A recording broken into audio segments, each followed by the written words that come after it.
வாழ்க வையகம், வாழ்க வையகம், வாழ்க வளமுடன். இன்று ஆகஸ்ட் மாதம் 5ஆம் நாள். அருள்தந்தை அவருடைய நாள் ஒரு நற்சிந்தனை என்பதை பற்றி சிந்திப்போம். தியானத்தின் நன்மைகள். விஞ்ஞானிகள் தியானம் செய்யும் மனிதனுடன் விஞ்ஞான கருவிகளை இணைத்து ஆராய்ச்சி செய்து பல கருத்துக்களை கூறியிருக்கிறார்கள். உடல் அளவில் ஏற்படும் நன்மைகள். 1.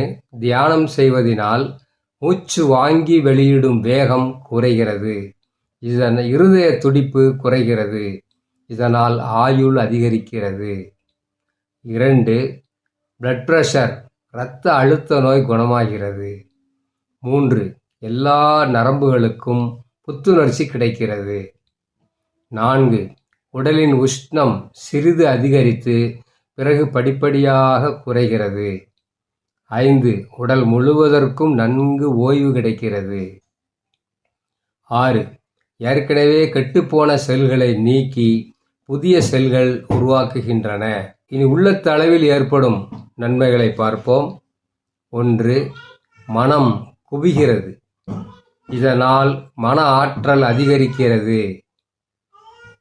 2. மூளையில் உள்ள நூற்றுக்கணக்கான புதிய செல்கள் தியானத்தினால் ஊக்குவிக்கப்பட்டு இயங்க ஆரம்பிக்கின்றன. இதனால் அறிவு கூர்மை பெறுகிறது. எதையும் எளிதில் புரிந்து கொள்ளும் தன்மை அதிகரிக்கிறது. 3. As a man thinketh, so he becomes it. A man is what he thinks all day long என்பவை இன்றைய மனோதத்துவ நிபுணர்களின் கருத்துக்கள். அந்த கூற்றுப்படி நாம் துரியாத தவத்தில் சுத்த வெளியை நினைப்பதினால் நாம் நாளடைவில் சுத்த வெளியாக பிரம்மமாக மாறிவிடுகிறோம். 4. விஞ்ஞானிகள் மிகவும் நுணுக்கமான அணுவை ஆராய்கிறார்கள். அதே நேரத்தில் கோடான கோடி ஒளியாண்டுகள் தூரத்தில் உள்ள பொருட்களை பற்றி எண்ணுகிறார்கள். இதனால் அவர்கள் பீட்டா வேவில் இருக்க முடியாது, ஆல்பா வேவுக்கு பக்கத்தில் வருகிறார்கள். விஞ்ஞானிகள் பரம்பொருளுக்கு மிக பக்கத்தில் இருக்கிறார்கள். ஆக தியானத்தின் மூலம் உடல் அளவிலும் உள்ளத்தளவிலும் பல நன்மைகள் உண்டு என்பது தெளிவாக விளங்குகிறது. அருள் தந்தை. சான்றோர் பெருமக்களே, பல மேலை நாட்டில் உள்ளவங்களும் இந்த தியானம் பண்ணுறதுனால உடலுக்குள்ள என்ன மாற்றங்கள் என்பதை ஆராய்ச்சி பண்ணியிருக்கிறாங்க. நம்முடைய நாட்டிலே, தமிழ்நாட்டிலே வாழ்ந்த நரம்பியல் நிபுணர், அவர் டாக்டர் ராமமூர்த்தி என்று ரொம்ப புகழ் பெற்றவர்.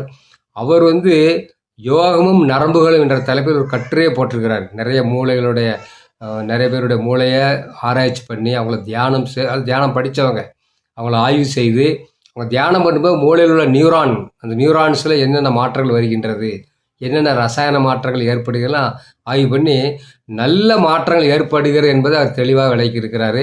இப்போ ஆழியாரிலே கூட பார்த்தீங்கன்னா குருகுல கல்வி படிக்கிற மாணவர்கள் நம்ம செக் பண்ணுறோம். அதாவது அந்த நம்முடைய இது இருக்குல்ல, கதிர்வீச்சுக்கள், அதாவது என்ன சொல்லுவோம், உடம்பை சுற்றி ஒரு ஒளி இருக்குங்க இல்லைங்களா, அதை அந்த ஆரா டெஸ்டிங் கருவிலாம் இப்போ நம்ம ஆழியாரிலே இருக்குது. அப்போ மெடிடேஷன் பண்ணிகிட்டு இருக்கிறவங்களுக்கு எந்த அளவுக்கு அந்த மாற்றம் வருகிறது என்பதெல்லாம் நம்மளே ஆழியாரிலே பார்க்குறோம். எல்லா மருத்துவமனையிலும் கூட எலக்ட்ரோ என்சியோஃபிலோகிராம் என்ற கருவி மன அலைச்சூழலை அளக்கின்றது. அதான் மொத்தத்தில் என்னென்னா, மன அலைச்சூழல் குறைய குறைய குறைய நல்ல எண்ணங்கள் நிறைய உற்பத்தி ஆகும். தீய எண்ணங்கள் உள்ளுக்குள்ளே பதிவு இருந்தால் கூட அது வெளி செயலுக்கு வராது. ஆனால் ஃப்ரீக்குவன்சி கூடிச்சுன்னா, உணர்ச்சி நிலை வரும் பொழுது, அதான் மனதின் அலைச்சூழல் அதிகரிக்கும் பொழுது தீய எண்ணங்கள் எளிதாக உள்ளே நம்முடைய பதிஞ்சிருக்கும். அது வெளிச்சு பெறலாம். இல்லை பிரபஞ்சத்திலே பலருடைய தீய எண்ணங்கள் இருக்கிற அது கூட நமக்குள்ள பிரதிபலிக்கலாம். எனவே ஒரு மனிதன் நல்லதை எண்ணுவதற்கும் நல்லதை செய்வதற்கும் தியானமே அடிப்படை, தியானமே உதவி புரிகின்றது என்று கூறி இன்று உங்கள் அனைவருக்கும் இந்த வாய்ப்பை எனக்கு அளித்த அனைத்து நல்லுள்ளங்களுக்கும் நன்றியும் வாழ்த்துக்களையும் கூறி நிறைவு செய்கிறேன். வாழ்க வளமுடன்.